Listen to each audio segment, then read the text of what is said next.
Okay, I want you to close your eyes for a second.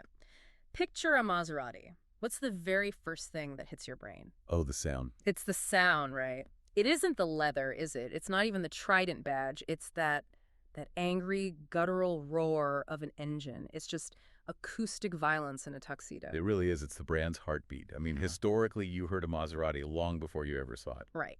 So here's I guess, the existential crisis we're looking at today. What happens when you hit the mute button on that? What happens when a brand whose entire identity is tied to combustion goes completely, utterly silent? And that brings us to the car. Today, we're unpacking the Maserati Grecale Folgore. Folgore, which means lightning in Italian. Exactly. It implies speed, energy, a flash. In this car, it represents a massive pivot. It's Maserati's very first full electric SUV. And so the mission for this deep dive is to answer a question that I think a lot of us are kind of afraid to ask. Is this actually a luxury performance vehicle that earns the Trident badge, or is it just a heavy battery with a very, very expensive logo slapped on the hood? Yeah. Is it a redemption arc for their quality issues? Or is it something else? We're not going to pull any punches here. We've got a serious stack of sources to get to the bottom of this. We've got the official spec sheets on the model year 2026 update, a really brutal technical breakdown from the EV database. They pull no punches. They do not. And a very honest, hands-on review from Arena EV, plus some fascinating details on their sustainability partnership with a company called ECONYL. Which is actually a much bigger part of the story than you might think. But before we get to the recycled fishing nets in the upholstery, and yes, we are going to talk about sitting on fishing nets, we have to address the physics. The big question looming over this whole thing, can a car that weighs over 2.5 tons actually drive like a Maserati? Let's get into the context first. I mean, who is this car actually for? Because looking at the marketing, it doesn't feel like it's aimed at the guy who buys an MC20 supercar for track days. No, absolutely not. The Grecale Folgore is positioned as the accessible daily driver. If the Gran Turismo Folgore is for the weekend blast up to Lake Como, the Grecale is for the school run. For the commute to the law firm, the grocery run. €100,000 grocery run. Exactly. So the target demographic is, affluent professionals, probably 40 to 55 years old. They want the status, they want the luxury, but they need a car that actually works for a family. It's built in Italy at the historic Cassino plant, which that matters for the heritage story. But this is where I get a little skeptical. You mentioned the bones of this car. It's sitting on the Giorgio platform. Isn't that the same platform as the Alfa Romeo Stelvio? It is, and that is a really critical point. The Giorgio platform is brilliant. I mean, it's won awards for handling, but it was designed for internal combustion engines. For a drive shaft and a gas tank. Right. So this is a retrofit. They didn't build it as an electric car from the ground up. So that usually comes with compromises, right? Always. When you take a platform meant for an engine and you just stuff batteries into it, you often end up with, weird packaging issues, like a transmission tunnel hump in the floor, even though there's no transmission. Okay, we'll keep an eye out for those compromises. But before we get to the tech, we have to talk about the redemption arc. Because let's be real, Maserati reliability is practically a meme. Oh, it is. The jokes write themselves. Check engine lights on delivery day, buttons that fall off, panel gaps you can slide a sandwich through. For a long time, buying a Maserati was a decision you made with your heart while your brain was just screaming, don't do it. It was. So does the Folgore fix that? Or is it just a silent version of the same old problems? That's the big question. Well, this is where the sources actually surprised me. The hands-on review from Arena EV was quite complimentary about the build quality. They said the panel gaps are tight, consistent, the materials feel dense, premium. So no wobbly bits? Seemingly not. The consensus is that this is finally a serious attempt to compete with the Germans. The Mercedes EQE SUV, the BMW iX. Those cars are built like bank vaults. So Maserati realized they couldn't just rely on Italian flair anymore? No, they actually had to screw the thing together properly this time. That is a plot twist I wasn't expecting. Okay, let's talk numbers, because if it says Maserati on the back, it had better move. What kind of power are we dealing with? It's a beast on paper. We're looking at 558 CV, that's about 550 horsepower, and a massive 820 newton meters of torque. Wow. It'll do 0 to 100 kilometers per hour in 4.1 seconds. 4.1. That is fast. That's proper sports car territory. It is, but you have to look at the other side of the equation, the mass. The unladen weight is around 2,555 kilograms. Wait. 2,555. That's over 2.5 tons. That's not a car. That's a small cathedral. It's immense. And this is where that retrofit platform issue comes back to bite them. Batteries are heavy, and all the chassis reinforcement just adds up. So how do they manage that? To try and manage that weight and, keep the car efficient, the model year 2026 update introduced a piece of tech called the AWD-Disconnect system. I saw that in the notes. Is that just a fancy way of saying eco mode? It's a bit more mechanical than that. So usually in dual motor EVs, if you want to save power, you just stop sending electricity to one motor. But the motor still spins, right? It freewheels. And that creates drag. Exactly. Magnetic drag, friction. It slows the car down. The AWD disconnect system in the Folgore actually physically decouples the front motor from the wheels. With like a clutch. Yes, it uses a clutch mechanism to completely separate it in about 500 milliseconds. So the car monitors 1,000 things: a second temperature, gradient, your throttle input. If you're just cruising on the highway, clunk, the front motor's gone. It becomes rear-wheel drive to save energy. I see. So the front wheels are just rolling freely, like a wagon, without having to spin the guts of the motor. That's clever. It is clever. But does it actually work? Because when I look at the range numbers, I'm not seeing a miracle here. No, you're not. And this brings us to the range reality check. Marketing versus physics. Okay, lay it on me. What does the brochure promise? The model year 2026 claims a WLTP record of up to 580 kilometers. Nearly 600K? That sounds fantastic. I mean, that's a proper road trip. It sounds great, but WLTP testing is done in a lab, slow speeds, AC off. If we look at the EV database, which applies real-world physics to this stuff, the picture changes. The real-world combined range is estimated closer to 400 kilometers. Oof. That is a massive haircut. You lose almost 200 kilometers just by existing in the real world. Pretty much. And it gets worse. If you're driving on the highway in cold weather, let's say it's freezing out, you've got the heater blasting, and you're doing 110 kilometers per hour, that range drops to around 290 kilometers. That's panic territory. If I'm paying over 100 grand for a luxury SUV, I do not want to be sweating bullets every time I pass a charging station on the highway. It's definitely a weak point. The EV database gives it a long-distance suitability rating of only 2.5 out of 5 stars. The consumption is high, around 238 watt-hours per kilometer. Which means it's thirsty. Very thirsty. Yes. You simply cannot move 2.5 tons of luxury SUV through the air without paying a pretty serious energy tax. Okay, so the range is mediocre. What about charging? If I have to stop every 290 kilometers in the winter, can I at least fill it up quickly? Well, this brings us to the architecture debate. The Grecale Folgore runs on a 400-volt architecture. 400 volt, is that good? Bad. It's kind of yesterday's standard, to be honest. It allows for a max DC charging speed of 150 kilowatts. That means you can go from 10% to 80% charge in about 38 minutes. 38 minutes feels like a long time to sit in a parking lot. It is, especially when you compare it to the competition. The Porsche Macan Electric, even the Hyundai Ioniq 5, they use 800-volt architectures.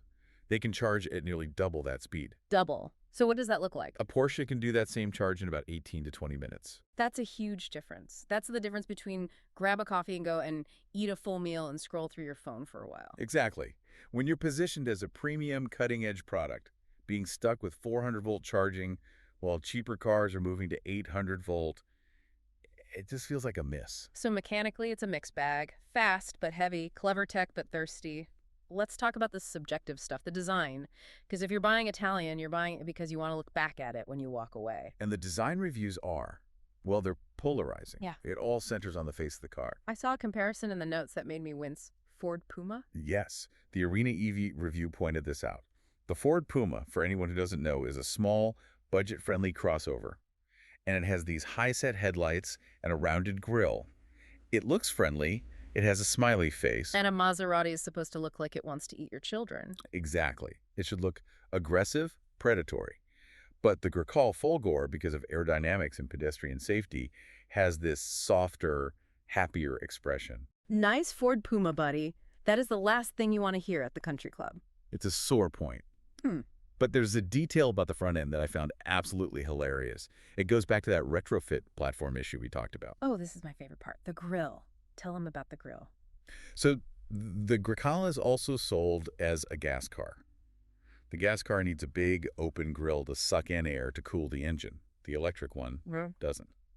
But to save money, they kept the same bumper and grill shape. So if you look closely through the slats of the grill, you see a giant block of gray styrofoam. No way. Just exposed packing material. Just sitting right there.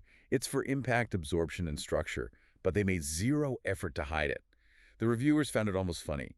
You have this handcrafted Italian masterpiece, and if you crouch down, you're looking at what looks like a cooler box behind the grill. That just screams lazy engineering, doesn't it? It screams compromise. It's the visual proof that this wasn't designed as an EV from day one. Let's move to the other sense, sound. You mentioned the silence, but Maserati claims this car has a voice. The sonus aurum. The golden sound. It sounds like a spell from Harry Potter. Is it just fake spaceship noises played through the speakers? It is artificial, yes, but the implementation is interesting. On the gas version, you have exhaust pipes at the back. On the electric one, they didn't just smooth over the bumper, they actually integrated sound generators into the rear bumper design, physically located where the exhaust tips used to be. Wait, so they put speakers on the outside of the car? Yes, to warn pedestrians, but also to create an acoustic presence. It's a low-frequency hum that kind of ramps up as you accelerate. It's like a phantom limb. The engine is gone, but the ghost is still humming back there. That's a great way to put it. It's Maserati trying desperately to hold on to its identity in a digital world. All right, let's open the door and get inside. Because the sources say the cabin is where this car really tries to win you back. And this brings us to that fishing net thing. The ECONYL partnership, this is their whole conscious luxury angle. Explain this to me, because when I hear regenerated nylon, I think of cheap windbreakers, not a €100,000 interior. It's actually fascinating material science. Maserati partnered with a company called Aquafil. They collect waste ghost fishing nets from the ocean, fabric scraps, industrial plastic. They break it all down chemically and regenerate it into a new nylon yarn called ECONYL. So you are literally sitting on old trash. In the most high-tech, luxurious way possible, yeah. The material is laser processed to give it this unique texture. They have an iced denim color and a dark variant with copper stitching. The reviewers say it feels premium. It has a tactile quality that leather doesn't. That's a genuinely strong selling point for the modern buyer, though. You can have your luxury and feel a little better about the planet, too. It is. It's a unique aesthetic. But while the seats are great, the rest of the cabin has some baffling contradictions. Let's start with the screens. Better than the old Maserati stuff. Oh, miles better. A 12.3-inch main screen, a lower comfort screen, fast, responsive. And the audio system, Sonus Faber. It's described as a must-have, crystal clear sound. But then the button. The gear selector. This is a tragedy. Instead of a nice crystal stick or a weighty dial, the gear selector is just a row of plastic push buttons sandwiched between the two screens. I hate push-button shifters. They always feel like you're operating a microwave, not a car. And these are apparently bad. The sources say they're laggy. You press D for drive, and there's a hesitation, a pause. It breaks the immersion completely. It just feels cheap. And speaking of cheap, the door sills. This was a major complaint. Yeah. You open the door expecting a metal kick plate with Maserati glowing. Instead, you get a cheap plastic step that scratches it. You look at it wrong. On a car that costs this much. It's a cost-cutting measure that stands out like a sore thumb. And then there's the piano black plastic. The nemesis of clean cars everywhere. All over the place. The steering wheel buttons, the center console. It's a fingerprint magnet. Within a week, it's going to look greasy and dusty. I just don't get why luxury brands keep using it. It looks good in the showroom for exactly 5 minutes. That's why. True. Okay, so we have a heavy car, a styrofoam smile, great seats, and laggy buttons. But we haven't answered the most important question. The driving. Does it have a soul? This is the moment of truth. And honestly, this is where the redemption happens. Despite the 2.5 tons, despite the platform compromises, the driving dynamics are described as sensational. Sensational. That's a strong word for a heavy SUV. It is. But remember, the battery is in the floor. The center of gravity is incredibly low. You sit surprisingly low in the car so you don't feel like you're perched on top of it. The reviewer said it offers just endless grip. It feels more like a sports sedan than a crossover. That's a Giorgio platform working its magic. That DNA is still in there. It is. The steering is sharp, it's direct. But, and there is always a but, Yeah. you have to be careful with the drive modes. Let me guess. Sport mode is too much. It's aggressive. In comfort, the air suspension soaks up the bumps, it's smooth. But if you switch to Sport or Corsa, the suspension stiffens up significantly. Good for a canyon road, bad for the commute. Almost unbearably stiff for normal roads, according to Arena EV.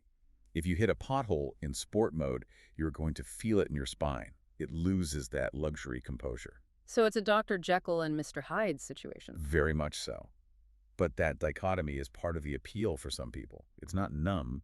It communicates the road to you, sometimes a little too loudly. So zooming out, we've looked at the specs, the quirks, the styrofoam, the recycled nets. What is the verdict? Is the Grecale Folgore a success? I'd say it's a contradiction on wheels. I mean, think about it. It has cheap plastic door sills, but a world-class interior using sustainable nylon. A smiley face that looks like a Ford, but it drives like a monster. Exactly. It has mediocre range and yesterday's charging speed, but incredible charm. It's imperfect, but it has character. And isn't that the definition of an Italian sports car? Even an electric one. If it were perfect, it would be a German appliance. The flaws are part of the personality. That's a really good point. You know, as we wrap this up, it brings up a provocative thought. As cars become more computerized, more electric, manufacturers are really struggling to keep their identity.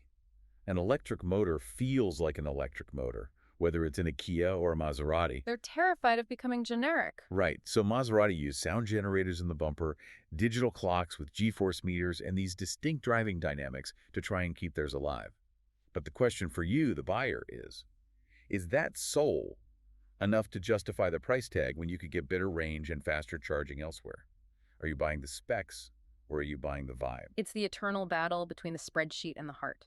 And with Maserati, the heart usually wins, even if it hurts your wallet. Absolutely.